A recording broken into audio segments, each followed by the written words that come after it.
Hey folks, my name is Tatiana.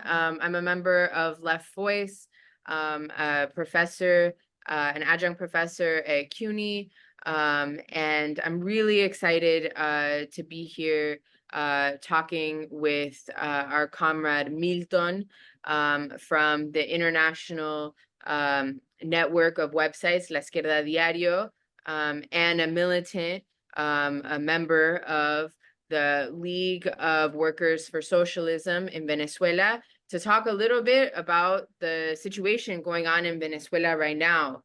As I know a lot of folks know, on Sunday, July 28th, when Venezuela held elections between, the authoritarian government of Nicolás Maduro and the right-wing pro-imperialist candidate Edmundo González. And after the election, Maduro went on TV to say that he won the election, without really showing where the votes came from, the proportion of the votes per district, or anything like that. Shortly thereafter, the right wing also went on TV claiming victory, also without showing any evidence of their claims. Protesters have taken the streets and have faced a lot of repression in the streets. And some have even been killed in these protest movements in Venezuela. In this context, our comrades in Venezuela are talking about the necessity for a real working class alternative that isn't with Maduro or authoritarian policies, but is also not with the pro-imperialist and also authoritarian far right. And Venezuela, as we know, is suffering a huge economic crisis with skyrocketing inflation and the effects of US imperialist sanctions. Workers make, roughly $3 a day. Many are angry that Maduro continues to pay the foreign debt while people continue to struggle. Many are angry at the authoritarian policies of Maduro, who even calls himself a civic military leader. So in this context, to try to make sense of this, of what's going on in Venezuela and what's a working class and socialist perspective in Venezuela right now, we have Milton here, who we're going to talk to a little bit about what's going on. I'm going to ask questions in Spanish, and we'll put subtitles on this video so that everyone is able to follow along with this discussion and hear from our comrade. So, bienvenido, Milton. Muchas gracias por hacer esta entrevista. No, gracias, Tatiana. Gracias a ti por invitarme a conversar un poco para un público estadounidense. Y bueno, quería empezar un poco que nos cuentes, bueno, ¿qué está pasando en Venezuela y qué ha pasado con las elecciones? Sí, bueno, en Venezuela vivimos una crisis muy grande actualmente, producto tras el anuncio, ¿no?, del resultado de las elecciones del pasado domingo 28 de julio, ¿no?, donde el Consejo Nacional Electoral, quien organiza las elecciones, proclamó a Maduro como presidente ganador, ¿no?, como candidato ganador, anunciando en carácter, con un 80% de las actas escrutadas, ¿no?, manifestando que con tendencia irreversible, que Maduro ganaba con el 52 y pico por ciento de los votos, en referencia al candidato que apoya a la ultraderechista María Corina Machado, que es Edmundo González. Bueno, los datos, el anuncio se consideró sumamente dudoso, ¿no? Se hizo prácticamente 7 horas después, casi pasando la medianoche hora venezolana, ¿no? Cuando estamos hablando de un sistema automatizado, en Venezuela las elecciones son por voto electrónico,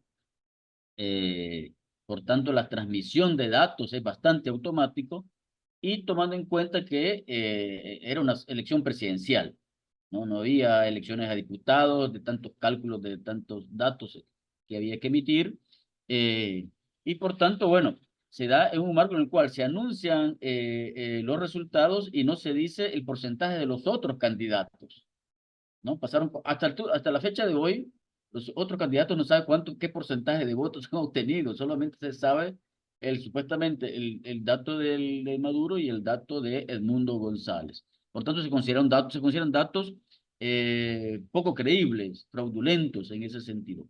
Pero hay que tomar en cuenta que estas elecciones fueron organizadas y estructuradas en toda la etapa previa a las elecciones, como decimos nosotros aquí, a imagen y semejanza del gobierno de Maduro. ¿Qué quiere decir? Con un esquema de conjunto fraudulento. ¿Por qué? Porque estas elecciones se realizaron en medio de inhabilitaciones, proscripciones, intervención de partidos políticos, tanto a derecha como a izquierda, ¿no? En ese sentido. Es decir, el gobierno casi fue amoldando, casi diciendo quién iba a ser su candidato oponente, ¿no? Frente al derecho democrático, que la gente tiene derecho a votar por quien lo considere, en ese sentido, y no a aquellos candidatos que el gobierno va eliminando y casi escogiendo, yo quiero que mi opositor sea este, ¿no? En ese sentido.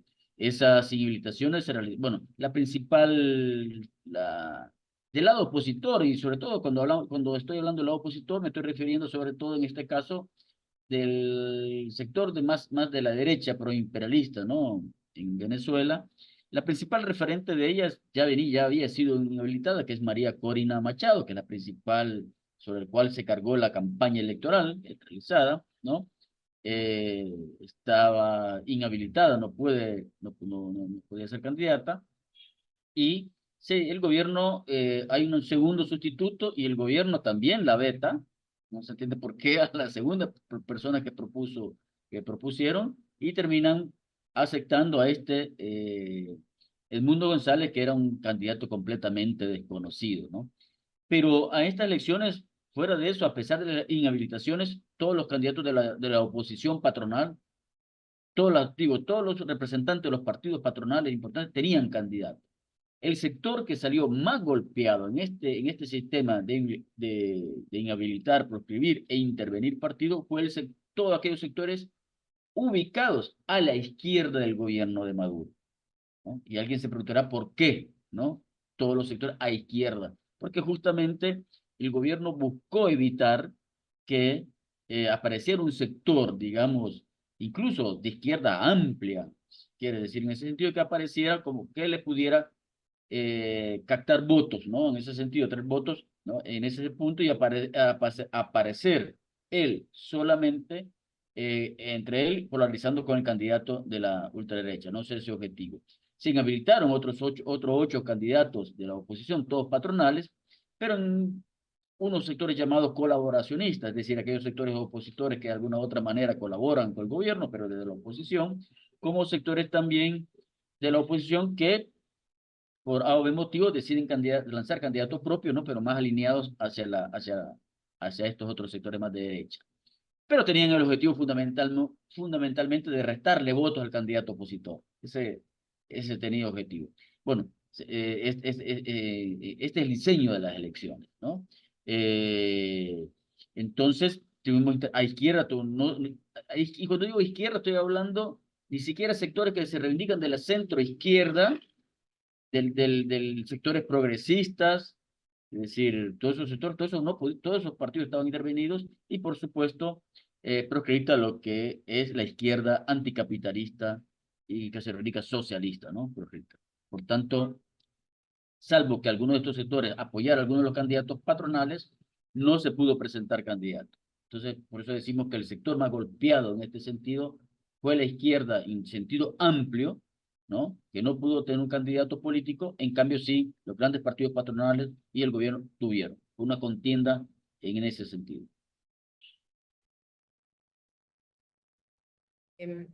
Y ahora que, bueno, han pasado las elecciones y tenemos este escenario a donde, bueno, los dos lados están diciendo que ganaron las elecciones, estamos viendo también que, bueno, los Estados Unidos y el gobierno Biden y el Estado está declarando a favor de la derecha. Quería ver si podías hablar un poco del papel del imperialismo estadounidense en estas elecciones y también, bueno, su relación con la derecha. Sí, para vincular un poco la ubicación de Estados Unidos, ¿no? Es importante señalar que tras este anuncio, ¿no? De la noche del domingo pasada la madrugada, ¿no? El sector que lidera María Corina Machado y su candidato Edmundo González, ¿no? Declararon que Edmundo González había ganado, ¿no? Desconocen los resultados y obviamente esto va a abrir una crisis muy importante, ¿no? En el país, ¿no? Ya hablaremos, ¿no? Cómo se expresó las protestas que se van a llevar a cabo el lunes, que se llevaron a cabo, disculpa, el día siguiente, el lunes, ¿no? Ya hablaremos un poco de eso. Pero con respecto a tu pregunta de Estados Unidos, obviamente en un principio Estados Unidos tuvo la política de decir, bueno, que se sepa bien transparencia, algo así, no se pronunció abiertamente, quizás buscando líneas de negociación en el medio, ¿no? Tuvo durante varios momentos, varios días, a través de los voceros más importantes del gobierno de Biden. eh, pero el día de ayer ya tuvo un giro en su política y y declaró que Edmundo González había sido el ganador y que lo reconocía como tal, como ganador, e hizo un llamado que no se entiende qué quiere decir, bueno, sí se entiende, ¿no? Bueno, inicien una transición, ¿no? ¿Qué significa esa palabra? Entonces, la política de Estados Unidos en estas elecciones actúa ya más en clave, ¿no? De apoyo a un sector eh, más afín a él, ¿no? Porque la candidata María Corina Machado es una candidata de la ultraderecha, tiene un historial muy vinculado a los sectores de la derecha, incluso estadounidense, pero a la administración de la estadounidense, ¿no? Más abiertamente, este, bien alineada, ¿no? Con respecto a los conflictos mundiales, como la OTAN, como Ucrania-Rusia, aliada a la OTAN, ¿no?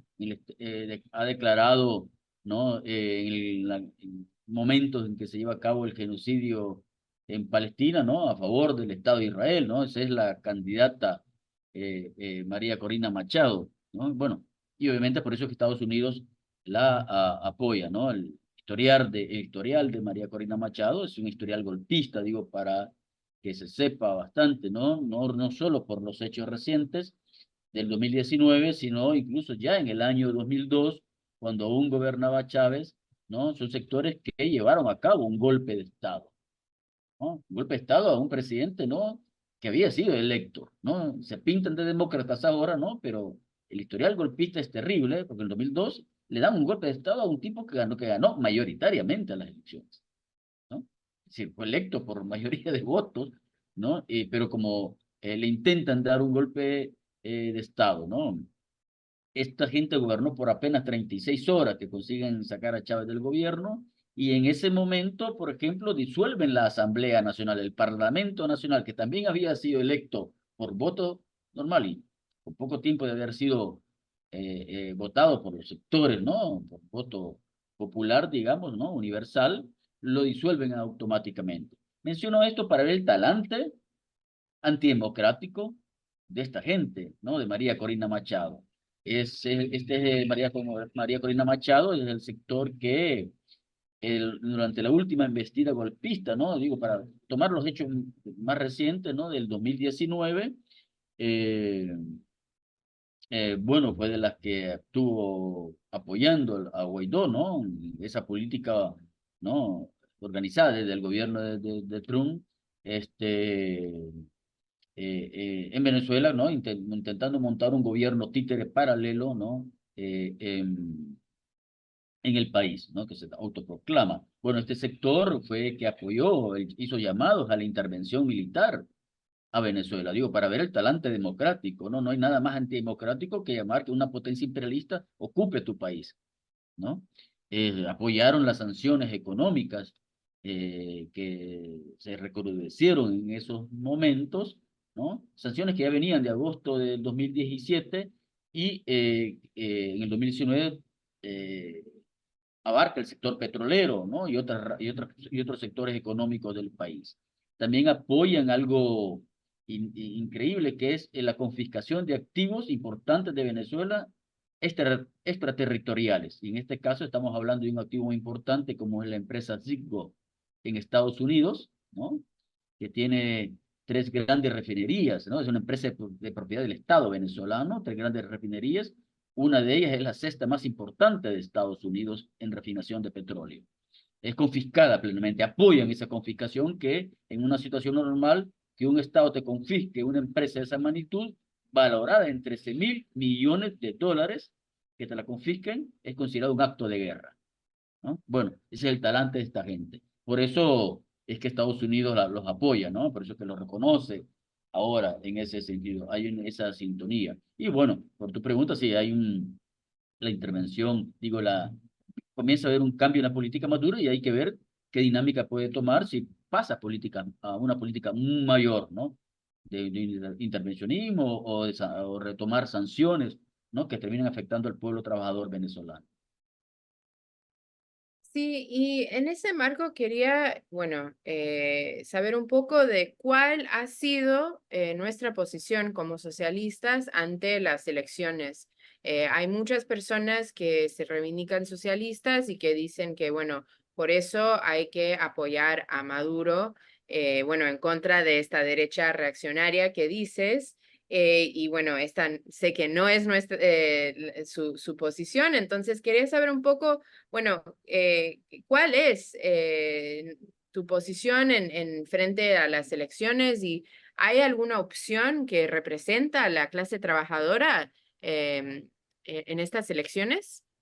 Sí, para responder eso, bueno, partir un poco también para que se sepa, ¿no? ¿Qué es el gobierno de Maduro? Para entender la posición política que hemos llevado a cabo, ¿no? El gobierno de Maduro es un gobierno que, bueno, mucha gente habla, ¿no? De que es un gobierno de izquierda, ¿no? La derecha vende ese discurso, ¿no? Socialista y que la catástrofe que se vivió el país ha sido producto de las políticas socialistas, como dicen, ¿no? Y realmente es absolutamente todo lo contrario, ¿no? El gobierno de Maduro es un gobierno que fue derivando un gobierno muy represor, ¿no? Producto que empezó a llevar a cabo medidas de grandes acuerdos con grandes sectores empresariales, sectores económicos, con transnacionales. Maduro negocia tranquilamente y tiene grandes acuerdos con la Chevron, ¿no? Estadounidense, ¿no? Opera tranquilamente con grandes negocios. Menciono la Chevron por ser la empresa más simbólica como nombre, ¿no? De capital imperialista, ¿no? Es decir, con el sector el empresarial más importante aparece como amigo del gobierno de Maduro, ¿no? Entonces, y a la par de eso, el gobierno ha aplicado como salida a la catástrofe económica, ¿no? Medidas económicas, paquetazos económicos antiobreros, antipopulares. Para hacer referencia a esto, es importante mencionar durante cuando se inicia la catástrofe de Venezuela, ¿no? La catástrofe de Venezuela es muy grande, bueno, provocó esa migración mayor que los niveles de Siria, ¿no? En la época de la guerra en Siria, de 6 millones de personas. Estamos hablando de un altísimo porcentaje para un país que tiene 30 millones de personas. Este, producto que lleva a cabo planes económicos como, por ejemplo, en plena crisis, pagar una deuda externa, ¿no? Muy grande, heredada del gobierno de Chávez, ¿no? Chávez endeuda el país, ¿no? Alguien dice eso es inexplicable con tanto petróleo que entró, porque se endeuda un país, ¿no? Bueno, la explicación se haría muy larga, pero el asunto es que hay una deuda y coincide que la crisis se inicia con la caída de los precios del petróleo y llega el momento en que hay que pagar la deuda, ¿no? Entonces el gobierno toma la decisión de que hay que pagar la deuda, en vez de decir no pagamos y vamos a atender en esta crisis que tenemos las necesidades fundamentales del pueblo, ¿no? Toma la opción de pagar la deuda externa y por tanto va a provocar y acelerar la crisis y la catástrofe económica, ¿no? A niveles inauditos, ¿no? Muy grandes. Eh, bueno, después de eso, años después, en 2018 lanza un paquete económico más brutal, ¿no? De la economía se libera completamente, ¿no? Se semidolariza el país, ¿no? A pesar de que no hay acuerdo al estilo como los gobiernos de Ecuador, Panamá, El Salvador, con que tienen economías dolarizadas, ¿no? Con acuerdos con Estados Unidos, con la Reserva Federal, ¿no? Pero hay una dolarización, de hecho, en el país, ¿no? Es esa situación. Obviamente, esta situación vino a ser agravada con las sanciones económicas imperialistas, la primera que se aplica en agosto de 2017 y como hablé, la de 2019 que van a caer directamente sobre otros. Eso va a agudizar mucho más la crisis. Entonces, mencionaba esto para saber qué es el gobierno de Maduro, que lo pintan de ese sentido muy importante, y por eso nosotros también enfrentamos al gobierno de Maduro, ¿no? Y enfrentamos también a esta derecha proimperialista, que como dijimos, eh, bueno, es corresponsable de la catástrofe económica que vivimos en el país. Nosotros decimos que tanto el gobierno como la derecha proimperialista, ¿no? Son corresponsables de la crisis que vivimos en el país porque, por un lado, el Maduro aplicando sus paquetazos económicos y por el lado la derecha apoyando las sanciones que ahogaron más la economía del país, haciendo sufrir al pueblo trabajador. Bueno, frente a eso, tu pregunta, obviamente nosotros desarrollamos una política frente en las elecciones, eh, tomando en cuenta que no podíamos presentar candidatos, ¿no? Y llamando a una política activa, ¿no? Desde la independencia de clase, ¿no? Una campaña junto a otras fuerzas políticas de izquierda, que le llamamos la clase trabajadora no tiene candidato, y que en la formulación del voto era votar nulo. Es decir, porque no íbamos a llamar a votar lo que implicaba el desastre de Maduro, ni tampoco el programa de la derecha proimperialista, la derecha proimperialista, ¿no? Que eran los dos grandes sectores centrales que se confrontaban. Bueno, frente a eso desarrollamos una política desde el punto de vista de independencia de clase, ¿no? Esa fue nuestra política central y fue la política que articulamos en el periodo preelectoral, ¿no? En ese punto. Eh, no sé, no me lo has preguntado, pero me gustaría referirme también qué desató, ¿no? Para ver también qué estamos levantando en estos momentos, ¿no? Porque lo que te relaté antes tenía que ver con el periodo preelectoral, ¿no? Porque en Venezuela, yo te comenté al principio, se abre una crisis muy grande, ¿no? Se desarrolla una crisis inmensa, de luego el domingo, ¿no? Porque el lunes, el día siguiente, el lunes, se va a desatar una gran protesta generalizada contra el fraude, ¿no? El lunes, a media mañana de lunes, ¿no? El día amanecemos tranquilo, ¿no? Pero a media mañana de lunes comienzan a sentirse cacerolazos, ¿no? Generalizados, y esto tiene su origen en sectores populares, que es lo llamativo de lo de lunes, ¿no? En sectores populares, cacerolazos que se fueron extendiendo y generalizando, y después empezamos a ver a la gente que bajaba hacia las calles, ¿no? Empiezan a haber manifestaciones de calle y tuvo un carácter espontáneo.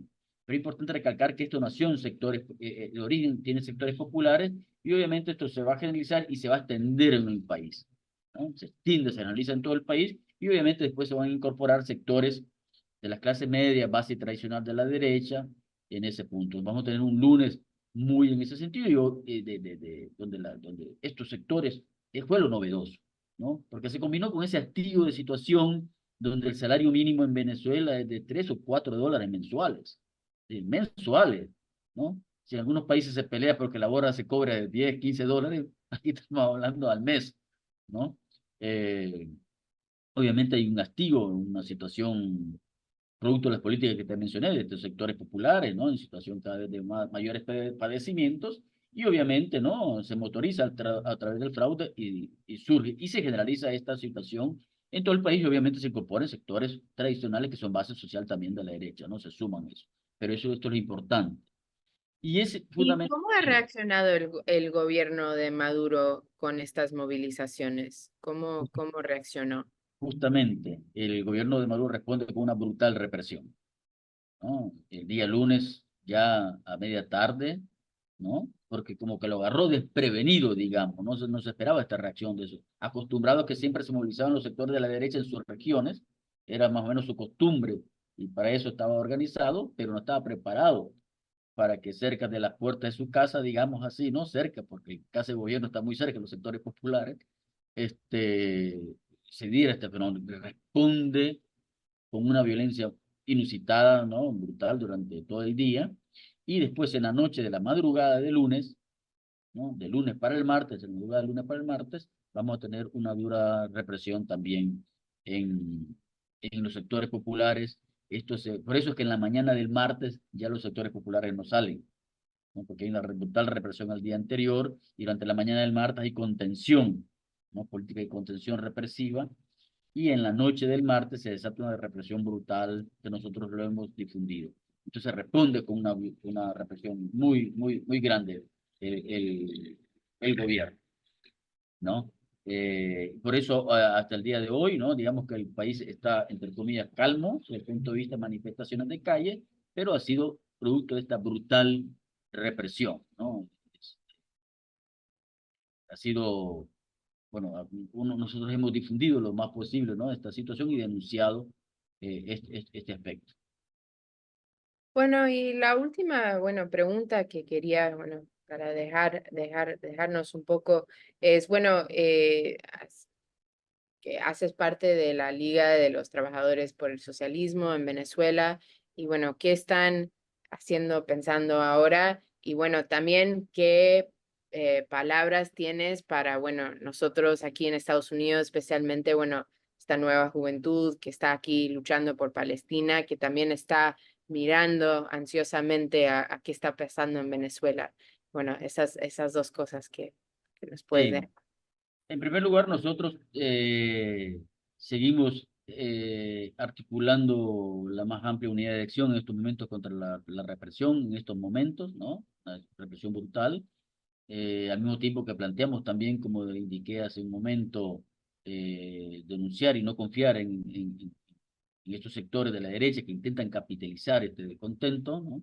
Estamos luchando y planteando que es necesario poner en pie una izquierda anticapitalista y socialista, ¿no? Que pueda ir construyendo y sentando las bases para poner en pie una fuerte y poderosa organización revolucionaria en Venezuela, ¿no? En clave estratégica. Hace un momento te señalé la política que estamos planteando en el momento concreto de estos días, ¿no?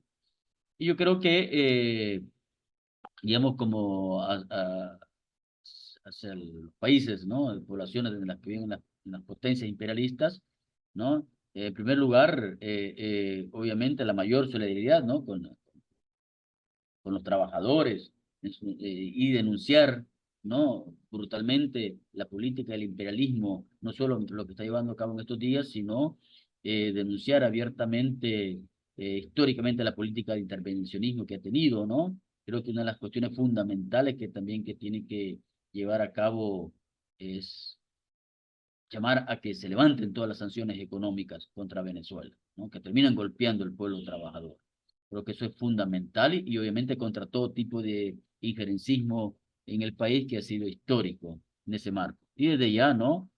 También comprender, sobre todo aquellos sectores en Estados Unidos que consideran que el gobierno de Maduro eh, tiene algo de izquierda, comprender que también es un gobierno represor y que la clave fundamental es también, además de denunciar al imperialismo estadounidense, a esta derecha imperialista, también entender que el gobierno de Maduro está lejos de los intereses de los trabajadores y en estos momentos está llevando a cabo una brutal represión y tienen que llamar al alto, es decir, basta de represión en Venezuela, ¿no? Y por la libertad de los detenidos en estos últimos días, ¿no? En ese sentido. Creo que eso es fundamental en este momento, una política antiimperialista en el propio Estados Unidos, ¿no? Dentro del propio imperio, creo que es clave en ese sentido. Y es de allá entre las fuerzas que se reivindican de izquierda, ¿no? La mayor solidaridad posible, ¿no? En este planteo, por lo menos desde el que estamos llevando adelante nosotros.